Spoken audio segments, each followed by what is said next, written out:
One of the most rewarding things of the Lattitude experience for me so far has been the opportunities that the programme offers to have intercultural exchange. As volunteers, we are living in host families, local Ghanaian families in the community who are really great can really provide great insights into the local culture.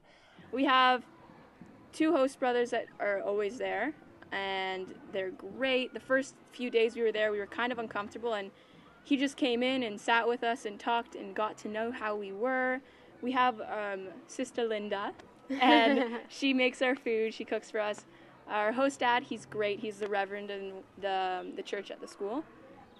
Great family. They're absolutely amazing. They're so welcoming, and you couldn't ask for anything better. Like you couldn't have anything better. So our house is actually right on the school complex, which is really nice. We get to just kind of wake up in the morning and head right into school. We don't have to take a bus or a taxi or walk or anything. The amenities we have, so like electricity, we do have running water, but it's kind of on and off. Sometimes it comes, sometimes it doesn't. Same, the electricity, we have power outages, at least daily. Yeah.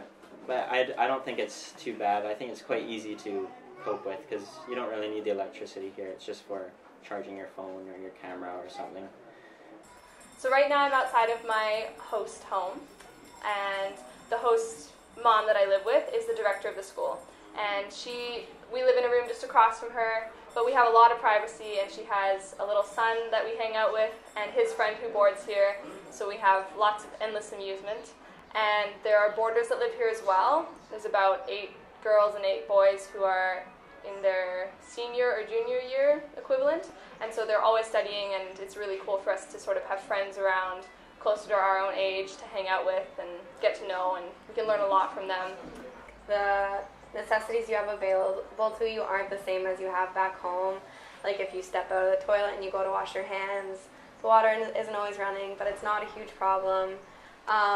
We occasionally get running water, and it's good, but it's really not that big of a deal not to have it either. You really get used to it.